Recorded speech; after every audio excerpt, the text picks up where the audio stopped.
Part 1. What is Stoic Path?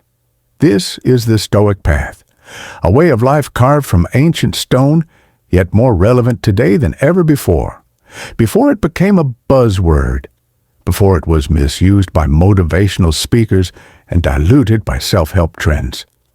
Stoicism was a way of survival, a system of thought forged in the fires of ancient Greece, hardened in the chaos of the Roman Empire, and carried silently across generations by emperors, slaves, philosophers, soldiers, and ordinary people alike. But what does it really mean to walk the Stoic path? Is it about suppressing emotions, becoming indifferent to everything? No, that's a shallow imitation of Stoicism. The true Stoic path is not about denial. It is about discipline, clarity, self-possession. It teaches you to master the only thing you ever truly control, yourself. This video will take you on a journey, not just into Stoicism's ancient past, but deep into its timeless truths. We'll walk beside the great Stoics, Zeno, Epictetus, Seneca, and Marcus Aurelius. We'll uncover the core principles that guide the path: wisdom, courage, justice, and temperance. And we'll learn how these virtues can still guide us through modern storms. From heartbreak and anxiety to failure, conflict, and grief. This is more than a philosophy. It's a way of living, a compass for the soul, a manual for the battlefield of life. Whether you're a young man searching for direction, a woman seeking strength in solitude, or anyone standing at the crossroads of struggle and meaning, this is your invitation to walk the path. The Stoic path begins not with grand declarations, but with a simple, quiet decision. Part 2. Origins of Stoicism. To understand the Stoic path, we must return to where it all began, not in Rome, where Stoicism became famous, but in ancient Greece, on the sun-drenched streets of Athens. During the 3rd century BCE, it was a time of uncertainty. The golden age of Athens had faded.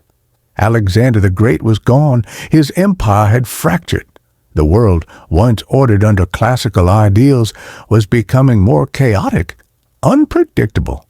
In that turmoil, a Phoenician merchant named Zeno of Citium found himself shipwrecked, both literally and spiritually. Zeno lost everything at sea. He washed ashore in Athens, broke and disoriented. But what he lost in possessions, he soon regained in purpose. As legend tells it, Zeno wandered into a bookstore and began reading Xenophon's Memorabilia, a dialogue about Socrates. Intrigued by the way of life it described, thoughtful, ethical, rational, he asked the bookseller, "Where can I find a man like this?" The bookseller pointed to a man walking by. It was Crates of Thebes, a cynic philosopher known for his austere lifestyle and blunt wisdom. Zeno became his student. But Zeno didn't stay a cynic for long. While he admired their disdain for material wealth and emotional indulgence, he believed the cynics lacked structure and logic. So over time, he developed his own system, combining Socratic ethics, Heraclitean physics, and the cynic's moral rigor. Zeno began teaching his new philosophy under a painted colonnade in the Athenian agora known as the Stoa Poikile, the painted porch. From that humble setting, his philosophy took on a name that would echo through history: Stoicism. The early Stoics. Building the foundation, Zeno's teachings focused on virtue as the highest good. Unlike the Epicureans, who sought pleasure as the path to happiness, or the skeptics, who doubted the possibility of knowledge, Stoics believed that true happiness, eudaimonia, comes from living in harmony with nature and reason. The early Stoics who followed Zeno built upon his ideas. Cleanthes, Zeno's successor, composed a beautiful hymn to Zeus, celebrating the divine reason, logos, that governs the cosmos. Cleanthes emphasized endurance, self-discipline, and acceptance of fate. But it was Chrysippus, the third head of the Stoic school, who solidified Stoicism into a robust philosophical system. He wrote over 700 works and developed the formal logic, ethics, and physics that underpinned Stoic thought for centuries. Without Chrysippus, Stoicism may have remained just another lost school of ancient philosophy. These thinkers lived in a time of modest fame and philosophical rivalry in Athens. But Stoicism's greatest influence would come centuries later, far from the painted porch, in the heart of the Roman Empire. The Roman Stoics. Stoicism meets power. When Stoicism traveled to Rome, it encountered a very different world. The empire was vast, brutal, and complex. Philosophy was no longer a leisurely pastime of curious Greeks. It became a way to survive, lead, and endure in the face of tyranny and temptation. The most famous Roman Stoics lived under emperors amidst war, betrayal, and political violence.